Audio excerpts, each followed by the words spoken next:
السلام عليكم ورحمة الله وبركاته نحمده ونصلي على رسوله الكريم قال الله عز وجل في القرآن العظيم أعوذ بالله من الشيطان الرجيم بسم الله الرحمن الرحيم وأذن في الناس بالحج يأتوك رجالا وعلى كل ضامر يأتون من كل فج عميق صدق الله المولانا العظيم وصدق رسوله النبي الكريم সুপ্রিয় দর্শক মণ্ডলী মহান রব্বুল আলামিনের দরবারে হাজারো লাখো কোটি শুকরিয়া আদায় করছি যে রব্বে করিম আমাদেরকে তৌফিক দান করেছেন ইসলামের অত্যন্ত গুরুত্বপূর্ণ স্তম্ভ খুঁটি বুনিয়াদ হজের বিষয় নিয়ে কথা বলার মতো তৌফিক দিয়েছেন। হজের মাস চলছে আমাদের দেশ থেকে এবং সারা বিশ্বের মুসলিম দেশগুলো থেকে মুসলমান যেখানে বসবাস করছেন হজ করার জন্য মক্কা মদিনায় ছুটে যাচ্ছেন।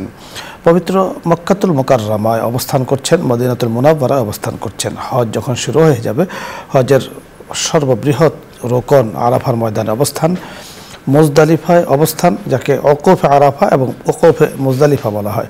ঠিক এর পরপরই হজের তৃতীয় যে কর্ম তা করতে হয় জামারাত, যেখানে কঙ্কর নিক্ষেপ করা হয়। শয়তানকে হযরত ইব্রাহিম আলাইহিসসালাম নিক্ষেপ করেছিলেন আল্লাহ তাআলার কাছে, খুব পছন্দ হয়েছে, হজের ওয়াজিব অংশ করা হয়েছে। এই গুরুত্বপূর্ণ বিষয় নিয়ে আজকে আমরা কথা বলবো।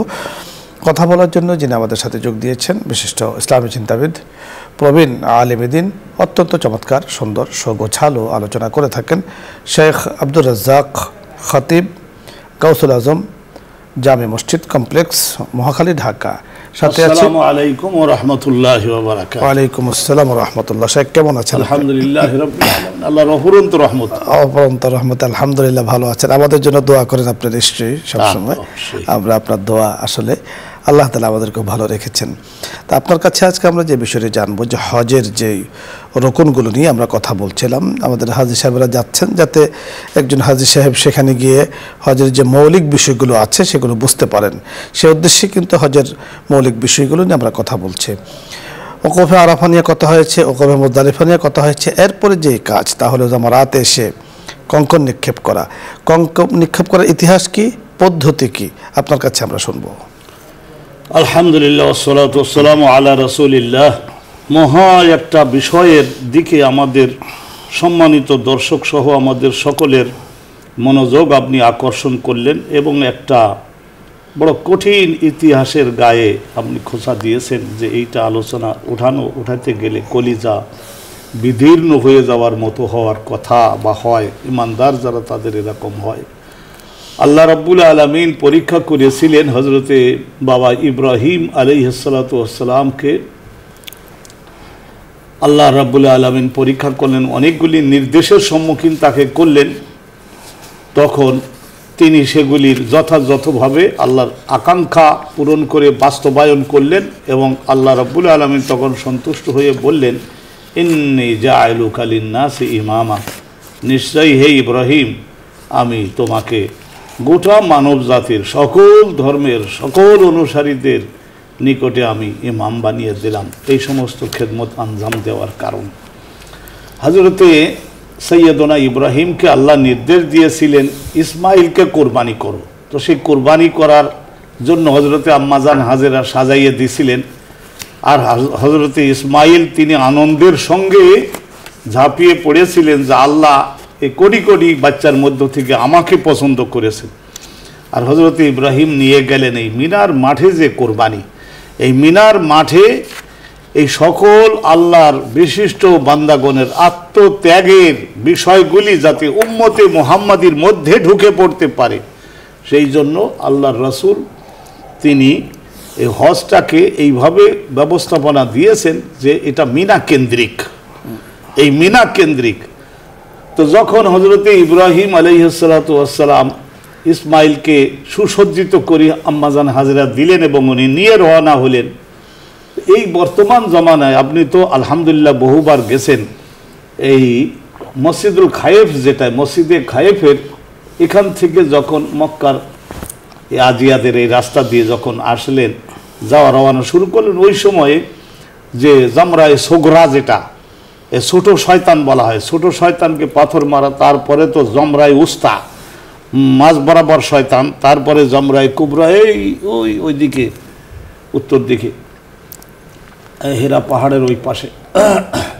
তো হযরত ইব্রাহিম আলাইহিস সালামের মনের মধ্যে ওই শয়তান আসলো ওয়াসওয়াসা দেওয়ার জন্য। 3 স্থানে 3 ভাবে ওয়াসওয়াসা দিল। একবার উনি মনে করলেন যে শয়তানই বুঝাচ্ছে যে হে ইব্রাহিম, পুত্র কুরবানি দিবা, তো তোমার এইটা কোনো ভুল হয়ে যাচ্ছে না তো? আল্লাহ তাআলা তোমাকে এইভাবে হুকুম কি করেছেন মানব হত্যা? তো এটা তো তোমার স্বপ্ন, জাগ্রত অবস্থায় জিবরাইল তো আর আসে নাই। এইরকম ভাবে বলতে লাগলো। তো তখন হযরত ইব্রাহিম আলাইহিস সালাতু ওয়াস সালাম সেই সময়ে উনি বুঝলেন যে রুইয়াল আম্বিয়া ওয়াহিউ, নবীগণের স্বপ্নের মাধ্যমে যাই কিছু তারা দেখেন আদিষ্ট হন সেটাও ওয়াহি, সন্দেহমুক্ত ওয়াহি। শয়তান তার কোনো ক্ষমতাই নাই স্বপ্নের মধ্যে এসে একজন নবীকে বিভ্রান্ত করবার। তো অতএব হযরত ইব্রাহিম যা স্বপ্নে দেখেছেন, তো কয়েকদিন দেখেছেন, এই বিষয়টাতে কোনো দ্বিধাদ্বন্দ্ব ওনার নাই। তাব্বান লাকা কবহান লাকা ইয়া শয়তান, এই কথা বলে শয়তান তুমি নিকৃষ্ট, তুমি দুর্গত হও, আমার হৃদয়ে এ সমস্ত চিন্তার জাগ্রত করো না, এই কথা বলে উনি 7টা পাথর নিক্ষেপ করলেন। এইভাবে নিক্ষেপ করলেন, দূর হ শয়তান, আমার হৃদয় আমার মস্তিষ্কের মধ্যে তোর কোনো মন্দ প্রভাব, আল্লাহ আমাকে যেটা নির্দেশ দিয়েছেন সেই নির্দেশটা বাস্তবায়ন থেকে আমাকে বিরত করবার জন্য তুমি সেটা তোমার শেষ করে দেব। হ্যাঁ, তাব্বান ওয়া কবহান বলে পাথর মারলেন। তো এই যে পাথর মারলেন, তারপর আরো কিছু দূর যাওয়ার পরে আবার সন্তানের মায়া অনুরূপভাবে, তো ওইভাবে দ্বিতীয় আর একবার, তারপরে সর্বশেষে। তো আমাদের হাজী সাহেব গণ ওনাদেরকে কি করতে হবে, এই যে আপনার প্রথম দিনে অর্থাৎ 10 তারিখে এখানে শুধু এই যে একটা মাত্র শয়তান, বড় শয়তান যেটা জামরায়ে কুবরা, ওই জায়গায় 7টা পাথর মারতে হবে। 7-এর একটা ব্যাপার, এই 5 আর 2 7, এইটা 7 আসমান, অলিগণ বলছেন 7 আসমান 7 জমিনের রহমত আমরা খাচ্ছি। সেই জন্য কাবা ঘরের তওয়াফ করো, আল্লাহর পছন্দের ইবাদত কমপক্ষে 7 বার, সাফা মারওয়ার সাই করো কমের পক্ষে 7 বার। অনুরূপভাবে এখানে পাথর মারো কমের পক্ষে 7টা। এইভাবে 7টা পাথর মেরে প্রথম দিন একজন হাজী অনুরূপ আল্লাহ রাব্বুল আলামিন বলে যে রাগমান লিশ শয়তান, শয়তানকে অপমানিত করতে চাই, রেদান লির রহমান, আল্লাহ রাব্বুল আলামিনকে মহাভাবে আনন্দিত করতে চাই। এই কথা বলে এই ডান হাতের এই 3 আঙ্গুল দিয়ে এইভাবে, এই আঙ্গুলের মাথার সমান, বেশি বড় না হয়, আরো বহু হাজির মাথায় লাগতে পারে, কষ্ট না হয়, সেটা তো আরেকজনকে কষ্ট দেওয়া শরিয়াতে অনুমোদিত না। অনেকেই এখানে জুতা নিক্ষেপ করে, অনুরূপভাবে আবেগে চলে আসে। এগুলি না করে সুন্নাহ মোতাবেক হওয়া যায়। আবেগের বিষয় না, বড় চমৎকার আপনি বলছিলেন। দর্শক মণ্ডলী, জামারাত অনেক বড় জায়গা, সেখানে হাজী সাহেবগণ মুজদালিফা থেকে সকলেই একই সময় রওনা হন মিনার সেই জামারাতে, ঐতিহাসিক জামারাতে শয়তানকে কঙ্কর নিক্ষেপ করার জন্য। শরীয়ত সম্মতভাবেই এই কঙ্কর নিক্ষেপ করতে হবে। আবেগ আছে, আবেগের বিষয়টা অবশ্যই মূল্যায়ন করা উচিত, তবে এমন বেশি আবেগ উচিত নয় যেখানে গিয়ে অন্যের কষ্ট হয়। ইজায় মুসলিম হারাম, এই বিষয়টি অবশ্যই লক্ষ্য রাখতে হবে।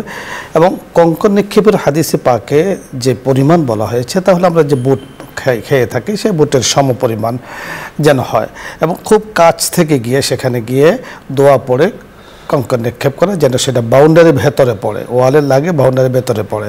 এত দূর থেকে উচিত নয় যে সেখানে আবার বাড়ি খেয়ে বাহিরে চলে আসে, এটা উচিত নয়। এবং ধীরস্থিরভাবে আস্তে আস্তে কাছে গিয়ে কঙ্কর নিক্ষেপ করা।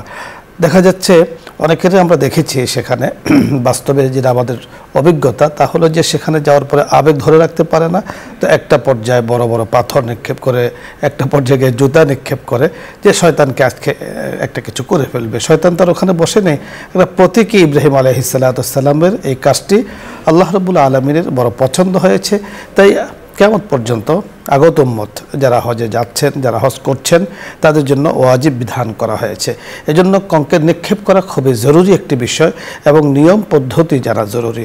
আপনারা দেখেছেন যারা হজে গিয়েছেন, যারা যাবেন, যে সৌদি সরকারের পক্ষ থেকে মুজদালিফার মিনার বিভিন্ন জায়গাতে ছোট্ট ছোট্ট পাথর কিন্তু সেখানে রাখা আছে, সেখান থেকে বাছাই করে দেখে শুনে পাথরগুলো নেওয়া, যাতে করে পাথরে ময়লাও না থাকে।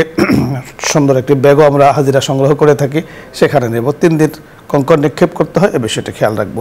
এবং আরও বিস্তারিত বিধানাবলী আমাদের জানা উচিত যে কোন কঙ্করের পরে দোয়া আছে, কোন কঙ্করের পরে দোয়া নেই। অনেকেই 3 কঙ্কর পরে দোয়া করে থাকেন, এগুলো কিন্তু উচিত নয়। জেনে বুঝে এরপরে হজে যাওয়া উচিত। আল্লাহ রাব্বুল কারীম আমাদেরকে কথাগুলো বোঝার তৌফিক দান করুন। আলোচ্য বিষয় নিয়ে যদি আপনাদের কারো প্রশ্ন থাকে তাহলে আপনি প্রশ্ন করতে পারেন, অথবা ইসলামের যে কোনো মাসলা মাসাইল নিয়ে আপনি চাইলে প্রশ্ন করুন, আমরা চেষ্টা করব কথা বলার জন্য। প্রথমে যিনি আছেন, আসসালামু আলাইকুম ওয়া রাহমাতুল্লাহ। দর্শক নাম বলে পরিচয় দিয়ে প্রশ্ন করুন।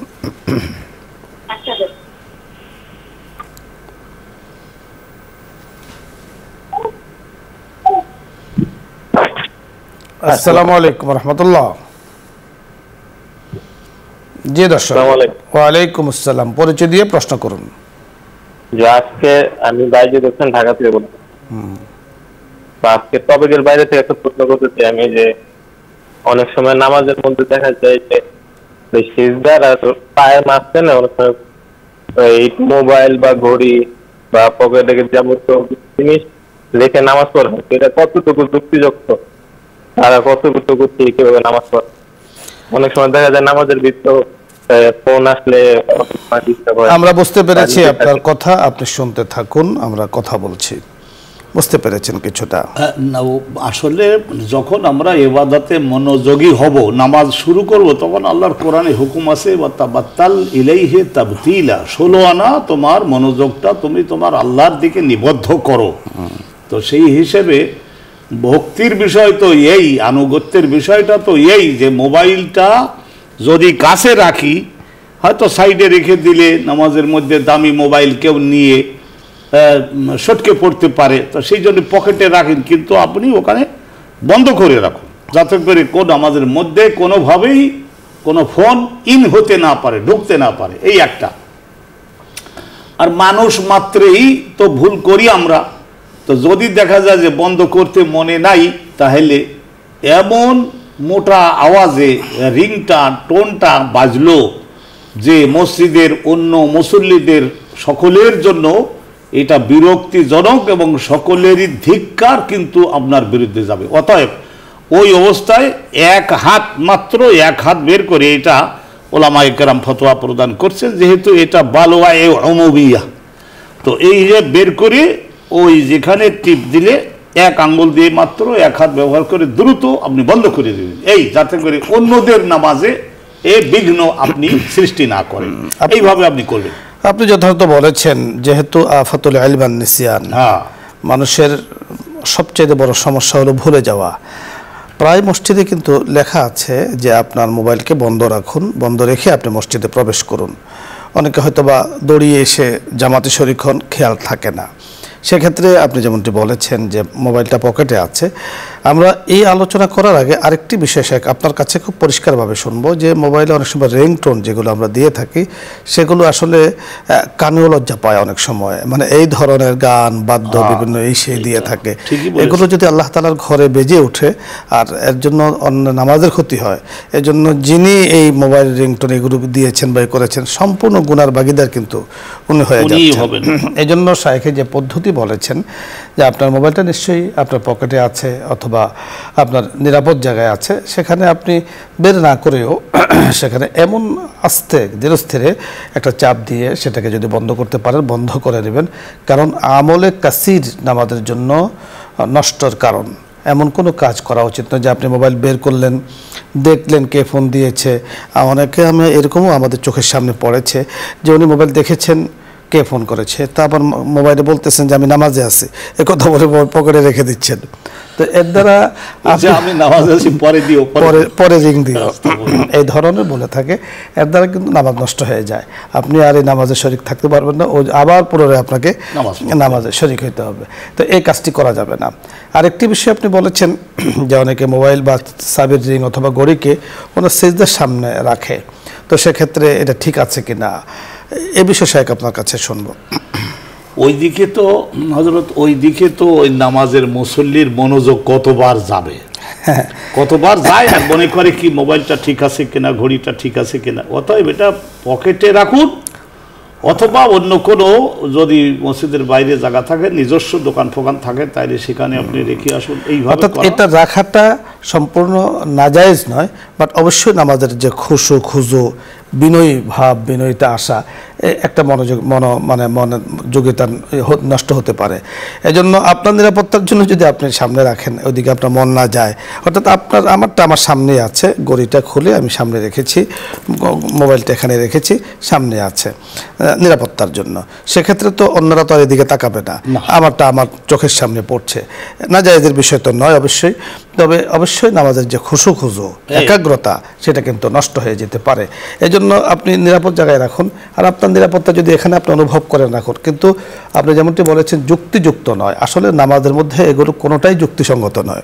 হ্যাঁ, যুক্তিসঙ্গত নয়, কিন্তু সময়ের কারণে, নিরাপত্তার কারণে অনেক সময় সুযোগ কিন্তু আসে। এই জন্য আপনি যদি মনে করছেন যে আমি বাইরে কোথাও রাখলে হবে, মুয়াজ্জিনের কাছে রাখলে হবে, অথবা আপনি ঘরে রেখে আসেন, হতে পারে। কিন্তু কোনো মুসাফির, তার সাথে তো আর কোনো রুম নেই, অথবা পিছনে ব্যাগ নেই, তো অথবা একাই আছেন, সেক্ষেত্রে মোবাইল যদি সামনে রাখেন এটা অসম্ভব না। তবে আরেকটি বিষয়, কোনো ধরনের রিয়া যদি প্রকাশিত হয় এর দ্বারা, যে আমি 3টা মোবাইল ব্যবহার করি, 4টা ঘড়ি ব্যবহার করি, কলম ব্যবহার করি, সামনে একটা মোবাইল আমি জিজ্ঞাসা করলাম তো মুস্কি এসে বললেন যে হুজুর জিজ্ঞাসা করলেন আবার, এটা 20 বছর আগে কেনা 3,75,000। এটা বলে তো এই ধরনের কিছু যদি রিয়া জাতীয় কিছু হয়ে থাকে, তাহলে তাকে তো অবশ্যই এর থেকে দূরে থাকতে হবে, কারণ নামাজের মধ্যে সম্পূর্ণ অহংকার মুক্ত হয়ে নামাজে দাঁড়াতে হয়। আমরা পরবর্তী দর্শকের কথা শুনবো। জি, আসসালামু আলাইকুম ওয়া রাহমাতুল্লাহ। ওয়ালাইকুম আসসালাম। আমার প্রশ্ন, মারা গেলে মিলাদ করা যাবে? জি, ধন্যবাদ আপনাকে। আমরা কথা বলছি, বুঝতে পেরেছেন। কেউ যদি মারা যায় তাহলে দোয়া, মিলাদ ইত্যাদি করা যাবে কিনা? একজন মানুষ ওফাত প্রাপ্ত হলে তার জন্য তার পুত্র, কন্যা, স্ত্রী, আপন মারপেটের ভাই বোন, তারা তো দোয়া করবেনই। মানুষ মাত্রই আমাদের গুনাহ থাকে। আর মহল্লা এলাকার যোগ্য মুত্তাকি কোনো আলেম, ওলামা, ইমানদার গণকে ওই দাওয়াতে অংশগ্রহণ করিয়ে তাদের দিয়ে দোয়া করানো, সেটাও আমাদের ইসলামের ফতোয়ায় মুফিদুন লিল মাইয়িতে, মরহুম ব্যক্তির জন্য উপকার দানকারী। রাসূলুল্লাহ সাল্লাল্লাহু আলাইহি সাল্লাম সাহাবাগণকে নিয়ে ওই কবরের পাশ দিয়ে যাচ্ছিলেন, এবং আল্লাহ নবীকে আল্লাহ জানালেন, এজন্য জানালেন যাতে করে জগৎবাসীকে তিনি জানিয়ে দেন, একজনের শাস্তি হচ্ছে যে চুগলখড়ি করত, শত্রুতা বিস্তৃত করবার জন্য একজনের বিরুদ্ধে আরেকজনের কাছে গিয়ে বলে। আর একজন ওই পশু পালন করত, কিন্তু ওই পশুর পেশাব থেকে বা নিজের পেশাব থেকে সে কাপড় এবং দেহকে পবিত্র রাখবার চেষ্টা করত না। ইন্নাহুমা লা ইউআযাবানি। পরবর্তীতে রাসূলুল্লাহ দোয়া করলেন, সাহাবাগণ দোয়া করলেন, আলহামদুলিল্লাহ তাদের দুইজনেরই ওই আযাব আল্লাহ রাব্বুল আলামিন এই ইমানদারগণের, রাসূলের দোয়া ইমানদারগণের, এখান থেকে ফতোয়া বের হয়েছে, আল্লাহ ক্ষমা করে, আল্লাহ তাআলা ক্ষমা করে দিয়েছেন। দরুদ শরীফ পড়ে দোয়া করার আদাব, এজন্য দোয়ার আগে পরে দরুদ শরীফ পাঠ করা, হাক্কানি ওলামায়ে কেরাম দ্বারা দোয়া করা, নিজেরাও বেশি বেশি করে তাদের জন্য দোয়া করা। পরবর্তী দর্শকের কথা আমরা শুনবো। জি, আসসালামু আলাইকুম ওয়া রাহমাতুল্লাহ। ওয়ালাইকুম সালাম। আসসালামু আলাইকুম হুজুর। ওয়ালাইকুম আসসালাম। হুজুর, আমার কাছে প্রশ্ন। জি, বলুন। 1 নম্বর প্রশ্ন, হুজুর, তাহাজ্জুদের নামাজ 11টার পর কি করা যাবে? আরেকবার বলুন। তাহাজ্জুদের নামাজ 11টার পরে, রাত 11টার পরে কি? জি, বুঝতে পেরেছি। দ্বিতীয় প্রশ্ন। আচ্ছা, দ্বিতীয় প্রশ্ন, নামাজের সাজদা রব্বানা তাকাব্বাল ইন্নাকা আনতাস সামিউল আলিম, রব্বানা আতিনা ফিদ-দুনিয়া হাসানাতান ওয়া আতিনা ফিল আখিরাতি হাসানাতান, এটা কি পড়া যাবে নামাজে? অবশ্যই পড়া যাবে। জি, তৃতীয় প্রশ্ন, সারা জীবনের কাজা নামাজ নাকি মাগরিবের পর 6 রাকাত আবার বিজয় নামাজ পড়লে হয়? একটা জীবন ছিল। জি। 4 নম্বর প্রশ্ন, সারা জীবনের কাজা নামাজের আগে নাকি পরে পড়তে হয়? যেমন আমি ফজরের নামাজ 4 রাকাত পড়লাম, আমি ফজর নামাজ 4 রাকাত পড়ার পরে কি আমি কাজা নামাজ পড়তে পারবো? যেমন জোহরের নামাজ আমি পড়লাম 8 রাকাত, তারপরে কি আমি সারা জীবনে কাজা নামাজ কাজা করতে পারবো? ধন্যবাদ আপনাকে। আমরা কথা বলছি, আপনি শুনতে থাকুন এক এক করে। প্রথম যে প্রশ্নটি করেছেন, রাত 11টার পরে তাহাজ্জুদের নামাজ পড়া যাবে কিনা? তা সেটা তো পড়া যাবে। আপনি 11টার সময়, আজকাল তো এটা ওটা করতে করতে 11টা এমনিতেই হয়ে যায়। 11টার পরে তাহাজ্জুদের নিয়তে যদি কিছু নামাজ পড়েন, নফল নামাজের সব তো আপনার পাবেন, আপনি পাবেন। কিন্তু তাহাজ্জুদ শব্দের অর্থই হলো যে আরামের এই নিদ্রা এবং গদিদার বিছানার উপরের নিদ্রা আল্লাহর রহমতের যোগ্য হওয়ার জন্য পরিত্যাগ করা। তো সেটা তো আপনাকে আগে ঘুমাতে হবে। ওয়া ইন্না লিজাসাদিকা আলাইকা হাক্কান, আপনার দেহের তো একটু বিশ্রাম দিতে হবে। বিশ্রামের পরে শেষ রাতে এই বর্তমান সময়ে 3:30 যারা তাহাজ্জুদ পড়ে, 3:30 থেকে আরম্ভ করে আলহামদুলিল্লাহ এই 12 রাকাত তাহাজ্জুদের নামাজ, এর মধ্যে তাহাজ্জুদের নামাজ। শেখ, আপনি বড় সুন্দর একটি কথার দিকে ইঙ্গিত করেছেন। আল্লাহ তাআলা কোরআনে কারিমে আয়াত নাযিল করে দিয়েছেন, তাতাজাফা জুনুবুহুম আনিল মাদাজি'i ইয়াদউনা রাব্বাহুম খাওফান ওয়া তামআ ওয়া মিম্মা রাযাকনাহুম ইউনফিকুন। এই আয়াতের ব্যাখ্যায় হাদিসের মধ্যে আমি পেয়েছি, আপনি তো অনেক বড় শাইখুল হাদিস, যে আল্লাহ তাআলা কাল কিয়ামতের ময়দানে ডেকে বলবেন যে তাতাজাফা জুনুবুহুম আনিল মাদাজি'i, তারা কারা যারা আরামের ঘুমকে হারাম করে শয্যা ত্যাগ করে নামাজ পড়েছ, তারা কারা? অটোমেটিক ছোট্ট একটি বাহিনী, এবং বলা হয়েছে ওয়াহুম কালিলুন জিদ্দান, এদের সংখ্যা কিন্তু একেবারে কম হবে, এরা অটো আলাদা হয়ে যাবে। তা আল্লাহ তাআলার পক্ষ থেকে আওয়াজ আসবে, উদখুলু ফিল জান্নাহ লা হিসাবা আলাইকুম ওয়ালা আযাবা, জান্নাতে চলে যাও, কোনো হিসাবও নেই, কোনো আযাবও তোমাদের জন্য নেই। এটা হলো তাহাজ্জুদের এত বড় ফজিলত। আসলে ওলিগণ মুফাসসিরগণ তারা ব্যাখ্যা করছেন, শেষ রাতে রুহানিয়াত বিতরণ হয় বৃষ্টির মতো। ওই সময়ে যারা তাতাজাফা জুনুবুহুম করতে পারে, তাদের কলবের মধ্যে ক্রমান্বয়ে এতটুকু রুহানি তারাক্কি উন্নতি হয়ে যায়, পরবর্তীতে বাকি জীবন আল হিসাতুল বাকিয়াতু মিনাল হায়াত, যেটা এর মধ্যে গুনাহের কাজ তাদের কাছে খুব ঘৃণ্য হয়, নেক আমল খুব আকর্ষণীয় হয়। এই জন্যই আল্লাহ তাদের ওই এত ফজিলত তাদেরকে দিয়েছেন বা দিবেন। সুন্দর বলেছেন। আরেকটি প্রশ্ন করেছেন, নামাজের পরে যে দোয়াগুলো আছে, দোয়ায়ে মাসুরা, রব্বানা যালামনা, রব্বানা আতিনা, এই দোয়াগুলো পড়া যাবে কিনা?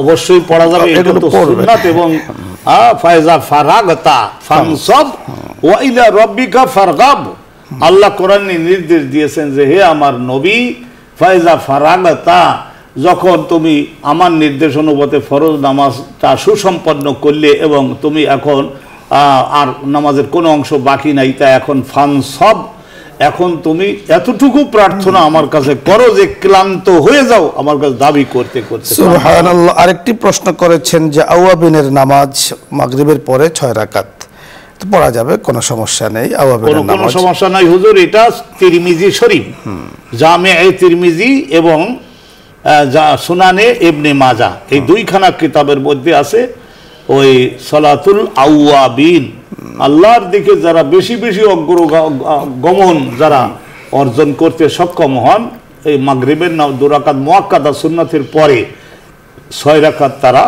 এখানে সালাত আদায় করা যদি অভ্যাসে পরিণত করতে পারা যায়। সহিহ বুখারী শরীফে এই মর্মে হাদিস না থাকলেও এমন বক্তব্য আল্লাহর নবী বলেছেন যা এই বক্তব্যকে সমর্থন করছে। জি, সুন্দর বলেছেন। আরেকটি প্রশ্ন করেছেন যে উনি কাজা নামাজগুলো আদায় করেন, সেক্ষেত্রে বলেছেন ফজরের নামাজের পরপরই কাজা নামাজ পড়া যাবে কিনা, জোহরের পরে পড়া যাবে কিনা, বা অন্যান্য নামাজের পরে পড়া যাবে কিনা? কাজা নামাজ আল্লাহর নবীর তরিকাটা আমাদেরকে মানতে হবে।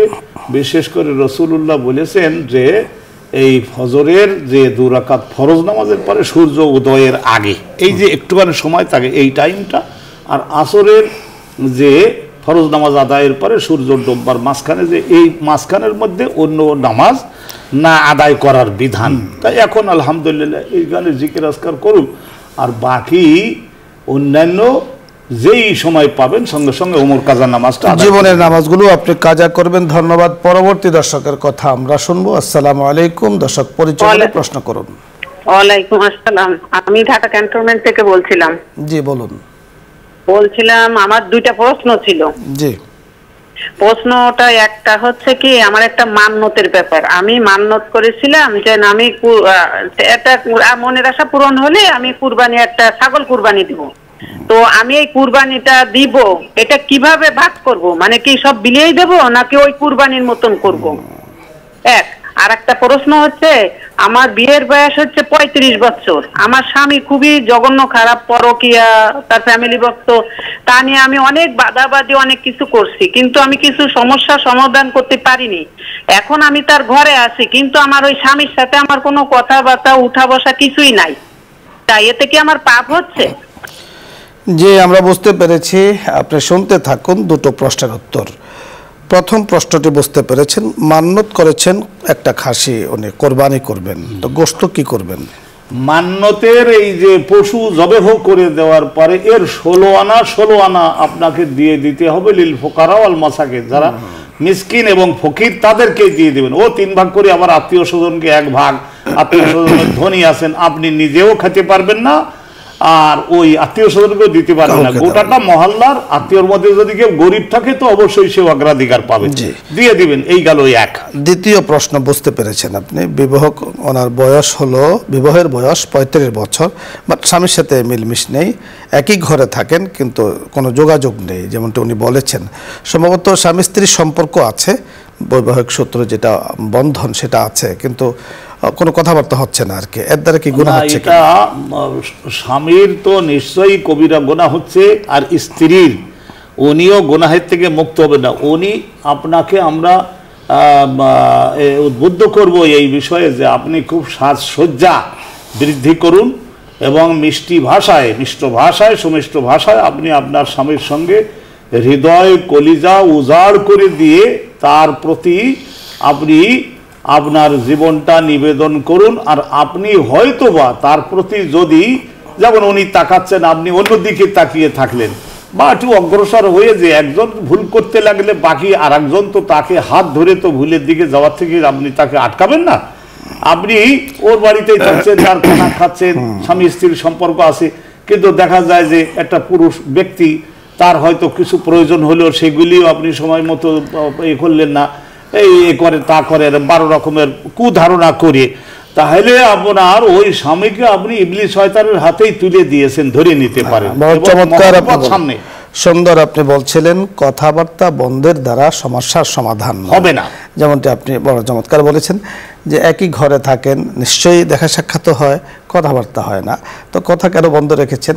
আপনি আল্লাহ রসুলের এই হাদিসটি যদি স্মরণ করুন, আমাদের শায়খ বলেছেন, রাসূল আকরাম সাল্লাল্লাহু আলাইহি ওয়াসাল্লাম বলেছেন, সিল মান কাতাআকা, যে তোমার সাথে সম্পর্ক নষ্ট করে তুমি তার সাথে সম্পর্ক জোড়ো। এখন সম্পর্ক জোড়ার যে পদ্ধতি সেটা আপনাকে বের করে নিতে হবে। কোন এক বুজুর্গের ঘটনা আমার মনে পড়েছে। এক বুজুর্গের কাছে এক লোক গিয়েছে যে হুজুর, সম্ভবত সে মহিলা, পর্দার মেনটেন করে গিয়েছে যে আমার স্বামী তো আমার কথা শোনে না, পুরোই উলট, আমার কোনো হক হুকুকাত আদায় করে না, আমি কি করতে পারি? তো উনি বলেছেন যে তোমাকে আমি একটা তদবির দেব, তবে এর আগে তুমি আমাকে কিছু বস্তু সংগ্রহ করে দাও। বলে কি? বলে আমাকে বাঘের পশম এনে দিতে হবে, যদি পশমটা এনে দিতে পারো আমি ওইটা দিয়ে তাবিজ বানিয়ে তোমাকে দিয়ে দিব। হুজুর এত কঠিন কাজ, কিভাবে সম্ভব? বলে চেষ্টা করে দেখো। যাই হোক, সে চেষ্টা করেছে এবং পশম সংগ্রহ করে হুজুরের কাছে দিয়েছেন।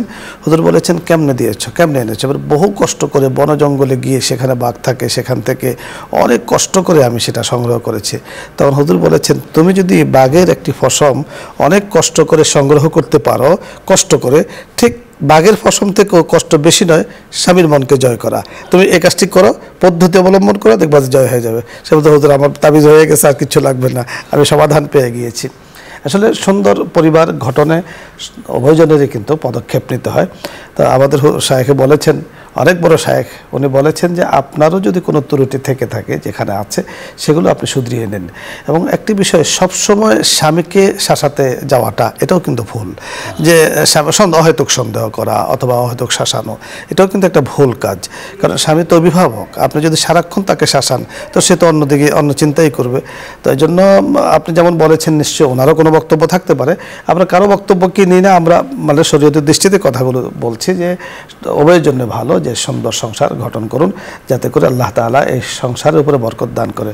আপনাকে মনে করতে হবে যে স্বামী স্ত্রীর সম্পর্ক ভালো হলে তাহলে জান্নাত, আর যদি খারাপ হয়ে যায় তাহলে জাহান্নামের মতো পরিবেশ, মহা সর্বনাশ। এই জন্য এর থেকে বিরত থাকতে হবে। পরবর্তী দর্শকের কথা আমরা শুনবো। জি, আসসালামু আলাইকুম ওয়া রাহমাতুল্লাহ। ওয়ালাইকুম আসসালাম ওয়া রাহমাতুল্লাহ। আমি একটু কথা বলতে চাই। জি বলুন। টিভির ভলিউম আপনি বাড়িয়ে রেখেছেন, কমিয়ে কথা বলুন। আসসালামু আলাইকুম। ওয়ালাইকুম আসসালাম। আচ্ছা,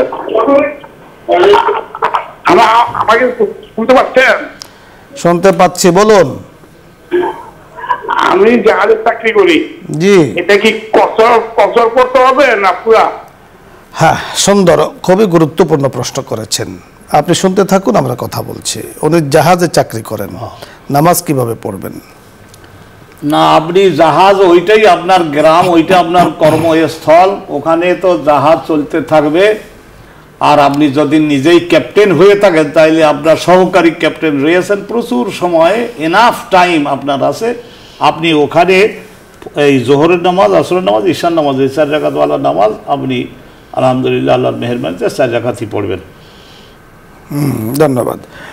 আমরা পরবর্তী দর্শকের কথা শুনবো। জি, আসসালামু আলাইকুম ওয়া রাহমাতুল্লাহ।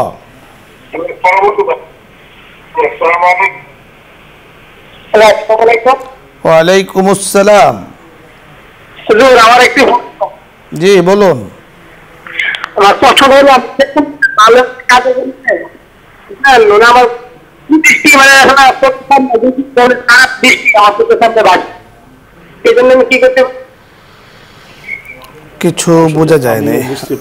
ধন্যবাদ আপনাকে। যে আপনি টিভির ভলিউম কমিয়ে আরেকবার প্রশ্ন করুন, আপনার কথাটা অস্পষ্ট, সম্ভবত লাইন বিচ্ছিন্ন। যতটুকু আমার বুঝে এসেছে, হয়তো নামাজের মধ্যে মনোযোগিতার অভাব রয়েছে, সেক্ষেত্রে উনি কী করতে পারেন, এই ধরনের কিছু হতে পারে, আবার নাও হতে পারে।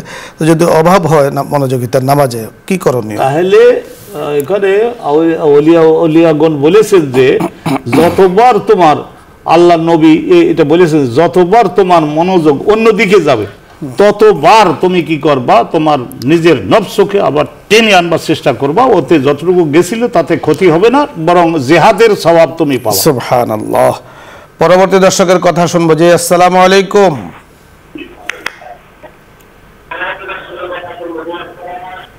ওয়ালাইকুম আসসালাম। হুজুর, আমি জি, আপনি প্রশ্ন করুন। এই সাথে একটু কথা বলতে চাই। হুজুর আর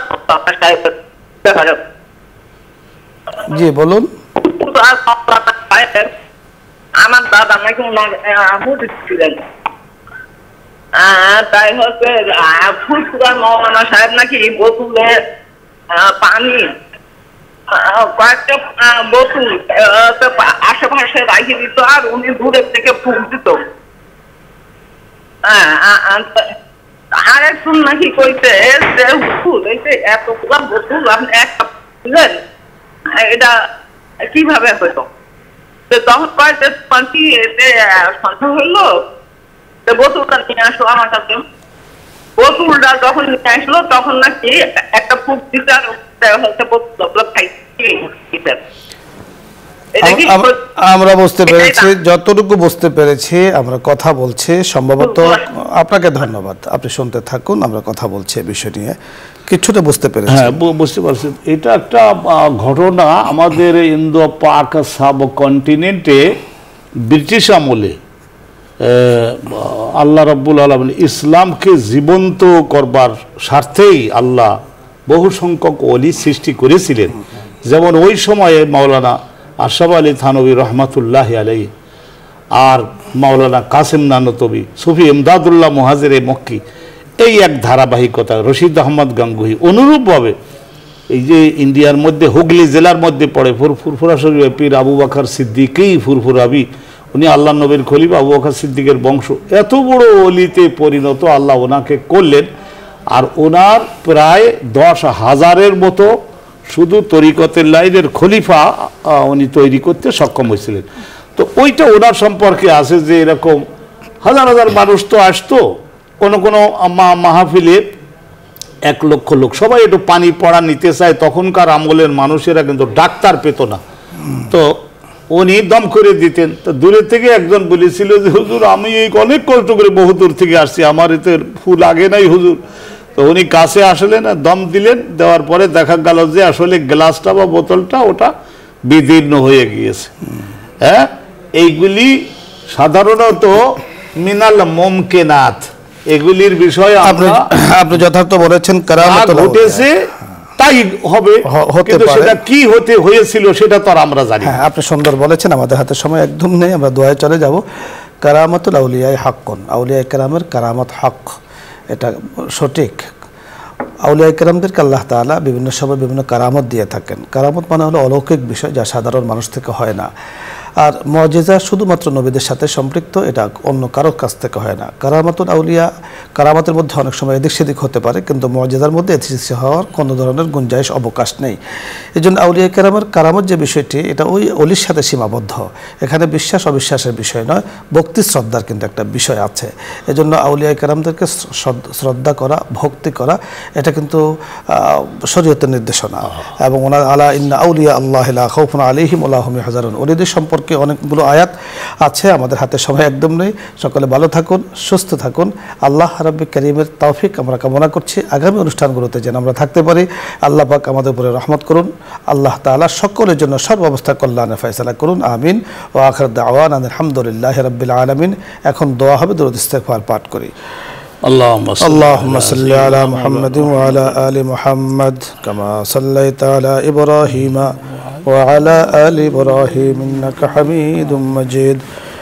اللهم بارك على محمد وعلى آل محمد كما باركت على إبراهيم وعلى آل إبراهيم إنك حميد مجيد. أستغفر الله ربي من كل ذنب وأتوب إليه، لا حول ولا قوة إلا بالله العلي العظيم. الحمد لله رب العالمين، والصلاة والسلام على سيد الأنبياء والمرسلين محمد بن عبد الله الأمين الصادق. ربنا ظلمنا أنفسنا وإن لم تغفر لنا وترحمنا لنكونن من الخاسرين. ربنا تقبل منا إنك أنت السميع العليم وتب علينا إنك أنت التواب الرحيم. ربنا آتنا في الدنيا حسنة وفي الآخرة حسنة وقنا عذاب النار. الله পাক রব্বুল আলামিন, আল্লাহ নিউজ 24 কর্তৃপক্ষের এই সোনালী সুযোগে আল্লাহ ইসলামের বিষয়ে কোরআন ও সুন্নাহর থেকে দেশবাসীর উদ্দেশ্যে আমরা কিছু বয়ান ও আলোচনা, প্রশ্নের উত্তর আল্লাহ দেওয়ার সুযোগ আপনি আমাদিগকে দান করেছেন। আল্লাহ কর্তৃপক্ষ দান করেছেন। আল্লাহ আমরা সকলেই আপনার কাছে রহমত পাবো সেই আশা করে হাত তুলেছি। এই মাহফিলকে আপনি কবুল করে নিন, আল্লাহ কবুল করে নিন। আল্লাহ রাব্বুল আলামিন, সম্মানিত দর্শক মণ্ডলী যারা দেখলেন, শিখলেন, আমলের নিয়ত করে, পাকা সংকল্প করে অগ্রসর, আমাদের জিন্দেগির যাবতীয় গুনাহ মাফ করে দিন। আল্লাহ আমাদের মা বাপ, দাদা দাদি, নানা নানি, উস্তাদ, মুরব্বী, পুত্র কন্যা, জীবন সঙ্গিনী, স্ত্রী, আল্লাহ ভাই বোন, আল্লাহ বিশেষ করে আমাদেরকে যারা আলিম বা আল্লাহ রাব্বুল আলামিন নাহু সরফ থেকে শুরু করে কোরআন ও হাদিস শিখিয়ে আজকে এই পর্যন্ত রাজধানী ঢাকাতে একটা ওসিলা অবলম্বন করে থাকবার মতো সুযোগ করে দিয়ে গেছেন মাওলা। আল্লাহ তাদের সকলেই ওফাত প্রাপ্ত হয়ে গেছেন রব্বুল আলামিন, তাদের সবাইকে আপনি জান্নাতুল ফেরদাউস নসিব করুন। ও আল্লাহ, আমাদের প্রিয় মাতৃভূমি, জন্মভূমি, স্বদেশভূমি, কর্মভূমি, আল্লাহ লক্ষ ওলি নিজের কলিজা রক্ত দিয়ে এই দেশকে রসুলুল্লাহর পছন্দ মতো, আপনার পছন্দ মতো তৈরি করে দিয়ে গেছেন। আল্লাহ তাদের প্রত্যেককে জান্নাতুল ফেরদাউস নসিব করুন আল্লাহ। আল্লাহ বিশেষ করে এই দেশে আল্লাহ অল্প আয়তনের এই দেশের মধ্যে আমরা প্রায় 17-18 কোটি মানুষ আমরা বসবাস করছি। ও আল্লাহ, আপনার এই রহমত যদি আপনি কমিয়ে দেন তাহলে আমাদের আল্লাহ শেষ হয়ে যাওয়া ছাড়া আর কোনো পথ থাকবে না। ও আল্লাহ, আপনি আমাদেরকে আল্লাহ ধানে, গমে, আল্লাহ শাক সবজিতে, মৎস্য সম্পদে, পশু সম্পদে, কলে কারখানার উন্নতিতে, আমাদের ব্যবসা ও বাণিজ্যে, আমাদের পরিবহনে, আল্লাহ আমাদের দেশের প্রতি ইঞ্চি জায়গার নিরাপত্তায় সকল ক্ষেত্রে আপনি আমাদের বরকত দান করুন। আমিন। আল্লাহ আপনি মেহেরবানি করে আমাদের দেশে আল্লাহ ইসলামের বিষয়গুলি আপনার রাসূলের তরিকায় দেশবাসীকে শেখানোর জন্য যত প্রতিষ্ঠান গড়ে উঠেছে, আল্লাহ রাব্বুল আলামিন কওমি মাদ্রাসা, আল্লাহ আলিয়া মাদ্রাসা, সমস্ত হাক্কানি পীরের খানকা, আল্লাহ রাব্বুল আলামিন হাক্কানি ভাবে কোরআন সুন্নাহ মোতাবেক যারা দাওয়াত ও তাবলীগ করছেন সকলকেই রুহানি শক্তি বাড়াইয়ে দিয়ে আল্লাহ আপনি তাদেরকে আরো বেশি করে নেক আমলের তৌফিক দান করুন, মুত্তাহিদ করুন, আল্লাহ ওয়াহাদাত বন্দি করে দিন, ওয়াহাদাত বন্দি করে দিন। আল্লাহ বিশেষ করে আল্লাহ মুসলমানের রাজা বাদশাহ শাসকগণের ইমানি দুর্বলতার সুযোগ নিয়ে আজকে ইহুদ ও নাসারা জালেমিন গাশেমিন যারা আল্লাহ রাব্বুল আলামিন আমাদের ফিলিস্তিনের ভাই বোন, আল্লাহ তাদের প্রায় 40,000-এর কাছাকাছি আল্লাহ শিশু এবং মহিলার বুড়ো বুড়ি, those are not related with any kind of war, কোন যুদ্ধের সঙ্গে জড়িত না, অথচ তাদের হত্যা করে ফেললো, 50-60,000 বিল্ডিং ধ্বংস করে দিয়েছে।